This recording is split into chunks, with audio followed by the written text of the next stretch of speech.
Voilà, bonjour chacune et chacun. Et j'ai trouvé quand même un côté positif au fait qu'on n'ait pas pu chanter depuis longtemps. J'apprécie beaucoup plus avant qu'avant. Et vraiment beaucoup plus. C'est super.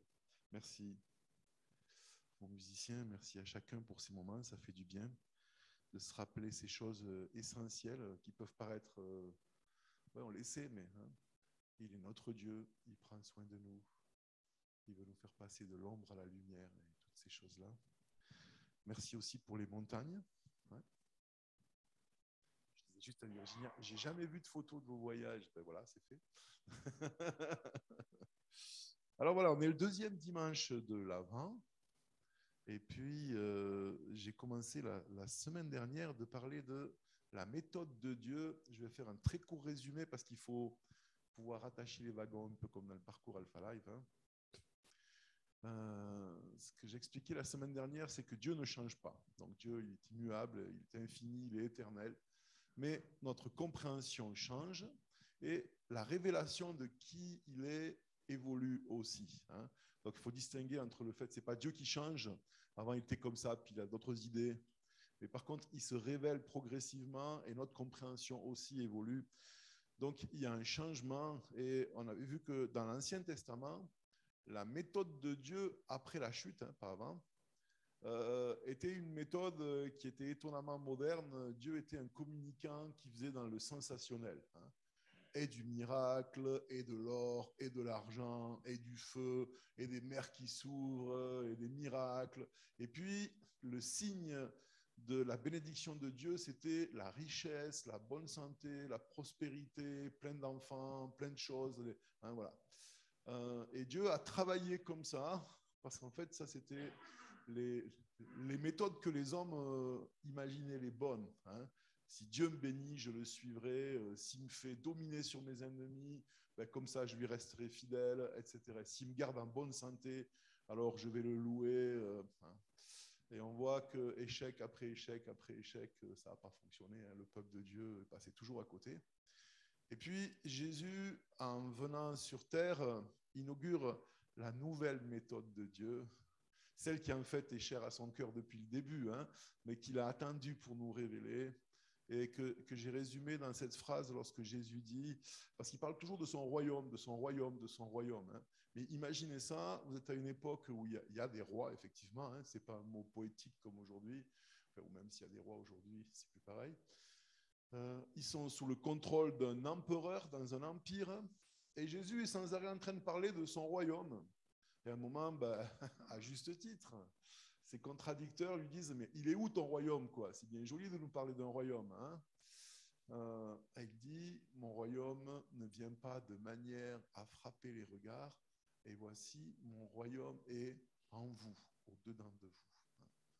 Pas de manière à frapper les regards, et en vous, au-dedans de vous. Et puis, il vient avec une nouvelle méthode. Et puis là, ben, on voit les citoyens de ce nouveau royaume n'ont plus forcément la richesse, même plutôt le contraire. Ils n'ont pas forcément la santé, ils ne sont pas plus malades non plus que les autres. Mais il y a, oui, Jésus fait des miracles et les premiers apôtres vont en faire aussi, mais ça va en diminuant. Et même les apôtres n'avaient pas un pouvoir illimité, hein. C'est le pouvoir de Dieu, bien sûr. Et on voit un royaume qui est complètement différent, qui vient de façon discrète, comme Jésus est venu à Noël. C'est pour ça que j'avais lié ça avec voilà, un inconnu dans une étable qui tranquillement va apprendre à travailler le bois avec son père, va suivre les coutumes de son pays, discret, discret, discret, discret, doucement. Hein. Et puis, 3 ans de ministère qu'on appelle actif, mais il ne laisse pas d'écrit qu'il a écrit lui-même, pas de bâtiment, pas de religion, pas de nouveau, rien. Il dit juste, voilà, mon royaume est en vous, et il ne vient pas de manière à frapper les regards. Hein. Et le drame du christianisme historique, c'est qu'il a gardé les méthodes de l'Ancien Testament. Et rapidement, et je parle au travers de l'histoire, hein, et peu importe les dénominations, bah, c'est devenu le pouvoir, le clinquant, l'autorité. Et puis voilà, ça a amené à ce que ça a amené. Hein. Des églises qui sont riches, qui ont des bâtiments, historiquement, hein, Ça a amené aux croisades, à l'esclavage, à des génocides des peuples natifs dans différents pays. Parce que, en fait, les soi-disant chrétiens de la Nouvelle Alliance ont continué avec l'ancienne méthode. On prenait l'exemple du peuple d'Israël. Alors, on va exterminer ceux qui ne sont pas croyants, on va implanter nos idées à nous, et puis on va tuer tout le monde. Et après, ils verront que c'était l'œuvre de Dieu. Et jusqu'à aujourd'hui, ça continue comme ça, malheureusement, et c'est triste. Et Dieu nous proposait une autre méthode. Donc ça, c'était un petit peu ce que j'avais posé comme fondement la semaine dernière. Et j'aimerais continuer aujourd'hui, toujours en pensant à la naissance du Christ. Et je ferai le lien après. Je vais m'appuyer sur un verset dans l'épître de Jacques, chapitre 1, verset 21. C'est pourquoi, rejetant toute souillure et tout excès de malice, recevez avec douceur la parole qui a été plantée en vous et qui peut sauver vos âmes. Alors vous vous demandez peut-être quel est le rapport entre ce verset et la venue de Christ. Et puis, mon thème de la méthode de Dieu. Tout simplement, si je pouvais le résumer en une phrase, on a besoin d'un sauveur. Et selon l'ancienne méthode, et avec la puissance de Dieu, on aurait pu imaginer un Jésus qui naît à 30 ans, adulte, beau, musclé, fort, riche, avec un parti derrière lui, et tout d'un coup, pouf, il apparaît dans Jérusalem et il conquiert le monde. Et comment ça a commencé? Avec une dame qui se retrouve enceinte. Une minuscule semence implantée par l'Esprit de Dieu dans une jeune femme, presque une jeune fille quand même, et puis qui va tranquillement, doucement, discrètement vivre les 9 mois de grossesse. Mesdames qui avaient été mamans, vous vous rappelez, et les vomissements pour certaines, et puis ouf, un peu mal au dos, et puis c'est long, et puis surtout vers la fin, et puis l'accouchement, et puis le bébé qui sort, qui est totalement impuissant, incapable de se débrouiller dans un dénuement complet. Il faut que ses parents soient là pour tout faire, pour le nourrir, pour le laver, et puis il est fragile, et puis c'est long. Mais je sais pas, moi je croyais que Dieu était tout puissant. Pourquoi il ne nous fait pas directement un super sauveur, là, paf, non. Il met une semence et ça prend son temps et puis ça arrive. Je vais faire une chose qu'il ne faut pas faire, mais je vais vous donner la conclusion au début. Et comme ça aide de voir où on va. Nous avons besoin d'ombre. La religion dit fabrique un parasol et Dieu dit tiens une semence, plante un chêne. Moi, je veux de l'ombre de suite. Tu veux de l'ombre? Plante un arbre. Ça, c'est la méthode de Dieu. Et le royaume de Dieu fonctionne comme ça. On sait que les parasols, il fait chaud dessous, le vent les emporte, ça pollue, c'est pas efficace. C'est rapide, oui, de suite il y a de l'ombre. Mais ce n'est pas la belle ombre d'un arbre. Et puis l'arbre, il a plein d'autres bienfaits. Et c'est de ça que j'aimerais parler ce matin, parce que cette méthode de Dieu, c'est celle avec laquelle il veut transformer nos vies. Dieu travaille, je le dis tout le temps, qu'avec des choses vivantes. Et quel était le premier job donné aux premiers humains? C'était de cultiver un jardin, enfin de prendre soin d'un jardin. Ce n'était pas de fabriquer des choses, d'inventer des usines, des machines pour tuer, pour chasser, pour dominer, de faire des murs pour se protéger. C'était juste de prendre soin du vivant dans lequel il avait été placé, étant lui-même vivant et connecté à un Dieu vivant, et puis toutes ces choses-là vivantes. L'homme avait pour rôle d'être au cœur et d'en prendre soin, parce qu'elles étaient à la fois un cadeau et le berceau et tout ce que Dieu avait prévu, et c'était magnifique. C'était l'intention de départ. Mais Dieu n'a pas changé, et il a démontré pendant des siècles comment les méthodes des hommes, et en fait les méthodes de Lucifer, celui qui voulait régner par la force parce qu'il était plus beau et plus fort, ne marchent pas. Et c'est pour ça que nous n'avons pas le droit d'utiliser ces méthodes-là. Bien qu'enfants de Dieu, si nous utilisons les méthodes de l'enfer, on va les appeler comme ça, il y a un problème. La fin ne justifie pas les moyens. Mais j'ai besoin d'une solution tout de suite. Il n'y a pas eu de raccourci. Marie, elle a été enceinte 9 mois. Alors peut-être que Jésus est né 2 semaines avant ou 2 semaines après, mais C'était même pas un prématuré, je pense, à 6 mois, hein, non 9 mois. Et puis, il n'y a pas eu de raccourci. Il n'a pas eu 20 ans à 3 ans, ou, hein, non. Il a dû apprendre à parler, à lire, et puis, etc., etc. Tranquillement, doucement, jusqu'à ce que. Hein. Et puis, en fait, ce n'est pas du tout rentable, parce que finalement, après 3 ans, il est mort. Quoi. Donc, hein. S'il y a un bon plan à imiter, ce n'est pas celui-là. Hein. C'est une catastrophe pour les investisseurs, tout pareil. Hein. Mais voilà. Et donc, ce verset nous dit, c'est pourquoi, rejetant toute souillure et tout excès de malice, recevez avec douceur la parole qui a été plantée en vous et qui peut sauver vos âmes. Rejetant. Et là, il ne faut pas se tromper, le fait de rejeter, donc on va voir quoi, hein, mais le mal en général, ce n'est pas un acte religieux pour mériter quelque chose, c'est juste l'acte de quelqu'un qui fait de la place pour accueillir autre chose. Si vous achetez de nouveaux mobilier dans votre maison, ben, il faut se débarrasser du vieux. Et on pourrait multiplier les exemples comme ça. Je ne peux pas remplir une bouteille si elle est déjà pleine, etc. Mais le fait de faire du vide, ce n'est pas un truc de sacrifice pour plaire à Dieu. Et là aussi, parce qu'on mélange avec les méthodes de Dieu dans l'Ancien Testament, on s'imagine que sacrifier des choses, ça fait plaisir à Dieu. Dieu n'a rien à faire. Il n'a pas besoin d'un sacrifice. Christ était le sacrifice. Mais il y a juste une réalité pragmatique. Quand quelque chose est plein, il n'y a plus de place. Donc, pour avoir de la place, pour recevoir ce que Dieu veut nous donner, il faut juste se débarrasser d'autres choses. Alors, les choses mauvaises, c'est assez évident, parce que quand on devient croyant, ou même si on a grandi dans une famille chrétienne, on nous a appris, je ne vais pas garder le meurtre, le viol, la jalousie, c'est un peu plus difficile, mais enfin, les grosses choses comme ça, je vais essayer d'être honnête, moralement.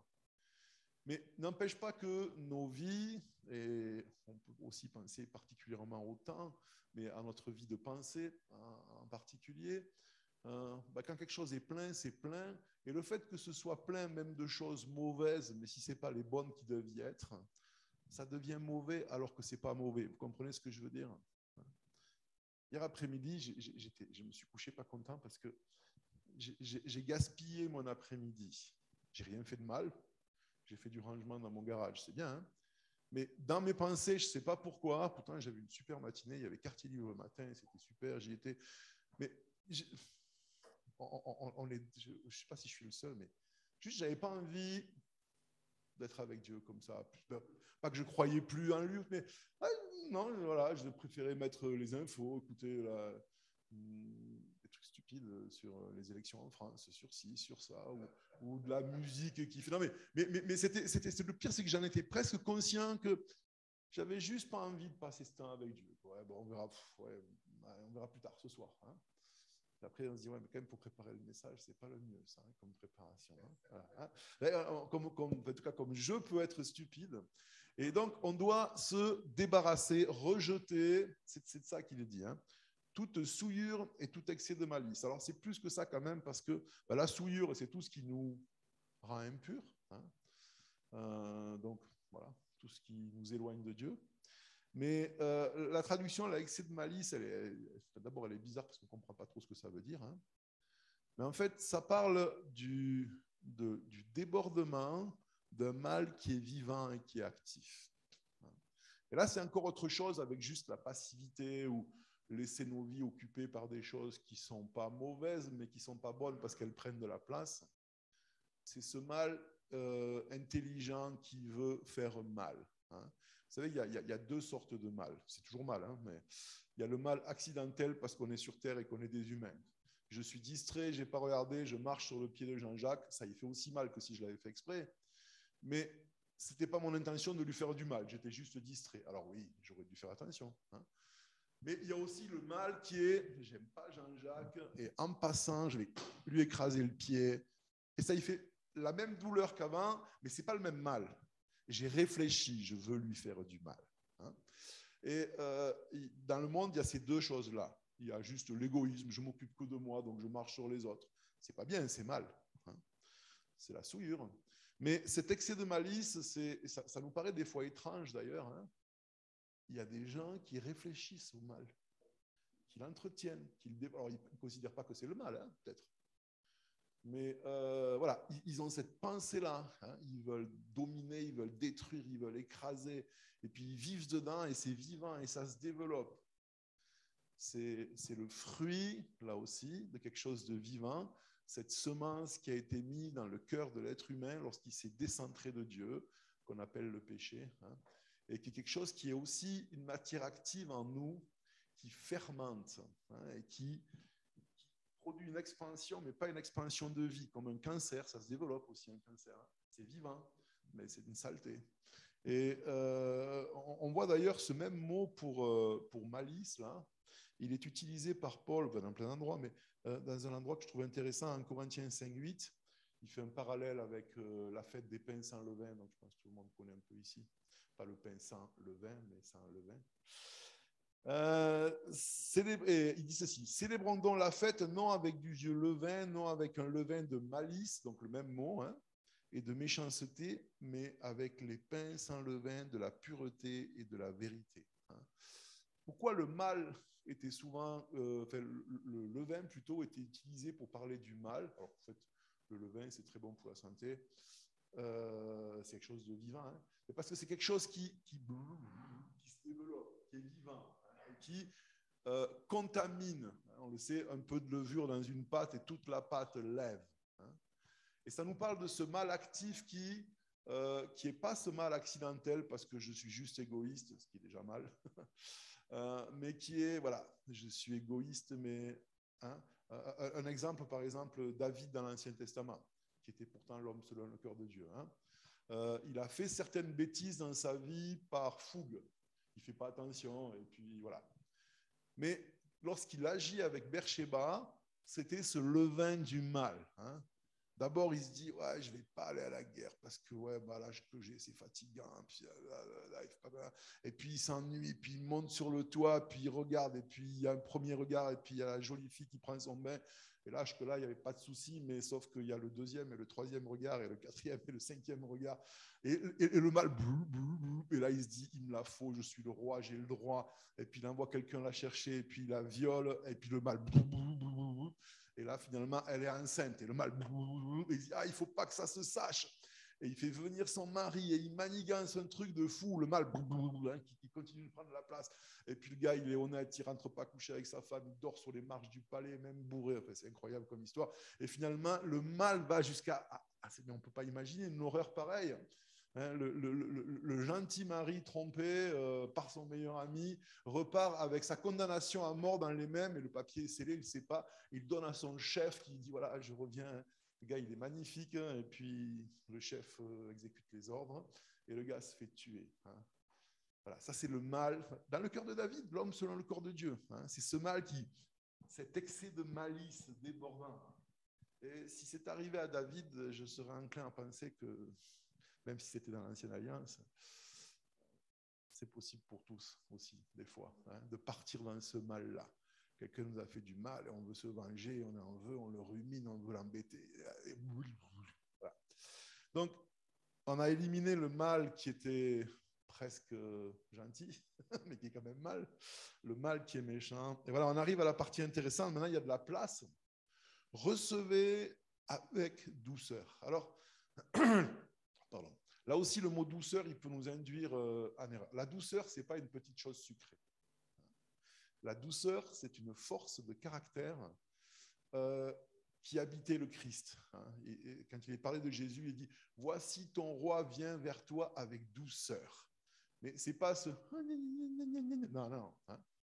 La douceur, c'est une force de caractère qui fait qu'on choisit d'embrasser la volonté de Dieu sans amertume, sans la discuter, quand je dis sans discuter, c'est pas sans poser de questions, hein, Jésus a Gethsémané aussi, mais voilà, c'est la volonté de Dieu, j'en suis convaincu, et maintenant, je vais marcher dans cette voie-là, même si je dois en mourir. C'est ça la douceur. Donc c'est très loin de cette idée qu'on peut avoir de quelque chose de mielleux, où on dit les choses, mais comme ça, gentiment, alors qu'on pense autre chose. Non. Hein. C'est une douceur vis-à-vis de la volonté de Dieu, où en fait, Dieu a raison, puis moi non. Alors si on n'est pas d'accord, c'est moi qui ai tort. Et puis, je me laisse convaincre par lui. Et maintenant, avec cette conviction, je vais marcher. Et où je vais atteindre le but qui m'a fixé, où je vais mourir en essayant de l'atteindre, mais il n'y a pas de troisième possibilité. Donc, en fait, détermination serait presque mieux comme traduction. Mais c'est dans l'attitude vis-à-vis de Dieu. C'est une détermination à être soumis volontairement, intelligemment, pas aux hommes, mais à Dieu. Donc, on a fait du ménage. Ça, c'est l'attitude. Et qu'est-ce que c'est qu'on doit recevoir avec douceur? La parole, la pensée de Dieu qui a été plantée en vous. Et le mot pour planter en vous, c'est le terme le plus proche dans notre langue, ça serait inséminer. C'est vraiment de ça qu'il est question. Quelque chose de vivant qui est mis à l'intérieur pour que ça se développe. Donc, c'est vraiment une gestation. Alors qu'on peut prendre les images dans le domaine végétal, ça nous choque peut-être moins, ou dans le domaine animal, et donc les êtres humains en font partie.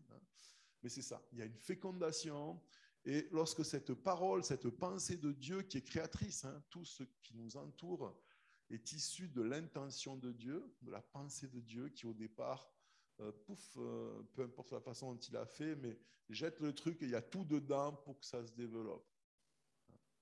Exactement comme lorsqu'on plante, je reviens au point de départ, ma semence d'arbre pour faire de l'ombre. Dans la petite graine qui est minuscule, il y a toutes les caractéristiques génétiques du chêne qui va faire 30 mètres de haut et je ne sais pas combien de circonférence, ça veut dire, tout est dedans. Il faut juste que ça pousse.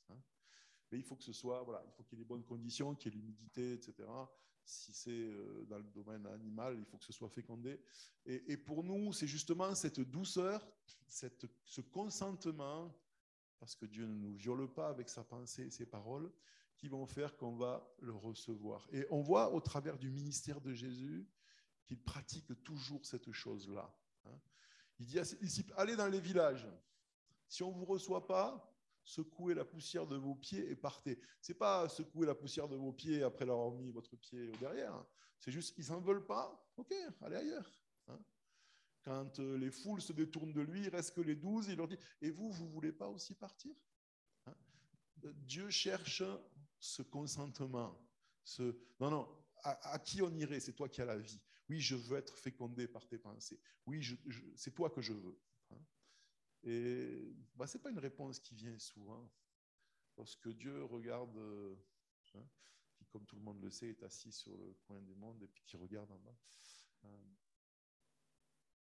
est-ce qu'il y a beaucoup de consentement qui monte vers lui? J'en sais rien. Mais ce qui est important, c'est moi. Et comme je le disais en donnant ce petit exemple, parce que ça m'a frappé, mais comment c'est possible? Souvent, je n'ai pas envie juste parce que je n'ai pas envie, mais il n'y a pas de raison. Alors quand j'ai des gros problèmes, j'ai envie parce que je cherche de l'aide.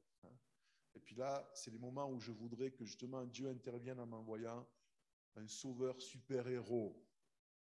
Mais Dieu ne te laisse pas manipuler par ses enfants. Quand finalement, dans un problème, je crie à lui parce que j'ai besoin d'eux, il vient, il me dit, ah, tu as besoin d'ombre? Tiens, une graine. Non, non, je veux de l'ombre. Tiens, une graine. Je veux des œufs. Tiens, un poussin. Je veux du lait. Tiens, une vache. Elle est petite, toute petite. Voilà, la nourrir, s'en occuper. Les solutions de Dieu sont... Et il y a les miracles de temps en temps. Les miracles existent, j'y crois. On peut prier pour ça, ça arrive. Mais honnêtement, ce n'est pas la monnaie courante dans le royaume de Dieu de nos jours. Je ne sais pas, je ne peux pas l'expliquer, mais c'est comme ça. Enfin, si, il y a peut-être des bonnes raisons qu'on peut voir là. Alors, on accueille avec douceur cette parole. Et d'ailleurs, la douceur, j'ai oublié de le préciser, c'est un fruit de l'esprit. Ça fait partie de ces choses. Vous savez, dans l'alimentation, il y a des choses que notre corps produit, dans notre fonctionnement. Et il y a des choses, il n'y a que l'alimentation qui peut nous les apporter, parce que notre corps ne le produit pas. Cette douceur-là, c'est un fruit de l'esprit, et le fruit de l'esprit, ce n'est pas quelque chose que le cœur naturel de l'homme produit. Donc, c'est un cercle... Moi, Pascal, c'est toi qui me trouves toujours vertueux. On connaît bien le cercle vicieux, mais moins le cercle vertueux. C'est un cercle vertueux. C'est que la douceur vient de Dieu, mais c'est par la douceur que je peux accueillir Dieu. Et ça commence où? Alors là, par contre, on ne se pose pas la question qui de l'œuf ou la poule était là le premier. Ça commence par Dieu. pour nous, nous l'aimons parce qu'il nous a aimés le premier. Et avec cet amour premier qui nous est donné, si je l'accepte, ça me donne la capacité de l'accepter plus et de recevoir et de l'accepter et de recevoir avec mes échecs, les moments où je ne veux pas, où je tombe à côté. Et puis, ça va pousser en nous. Et donc, on va devoir apprendre, et je termine avec ça, et c'est ce qui nous est rappelé avec ce message de Noël et la façon dont Jésus est intervenu dans notre monde, que les solutions de Dieu dans le royaume de Dieu, encore une fois, à part miracle, qui arrive de temps en temps, hein, c'est toujours sous forme d'une petite semence, d'une petite graine, d'un petit truc. Hein. Et puis nous, on aimerait que ça tombe, paf. Hein. Je veux une voiture, et Dieu me dit, tiens, un tournevis, je vais t'envoyer les pièces. Hein, Dieu prend les choses vivantes, mais voilà. Et accueillons cette pensée parce que dans nos vies, ça va nous aider à voir ce que Dieu nous donne et qu'on ne voit pas. Si je prends sur mon exemple tout simple et tout bête de l'ombre, moi je suis là à prier, à réclamer mon parasol et Dieu tend la main avec sa semence d'arbre. Et puis, non, j'en veux pas parce que je sais ce que je veux, ou à la rigueur un chapeau, ou une casquette, et puis, si j'ai cette intelligence-là de comprendre la méthode de Dieu, alors je vais me poser la question jour après jour, qu'est-ce que Dieu m'a donné à cultiver dans ma vie? Je ne suis pas là pour faire, je suis là pour cultiver.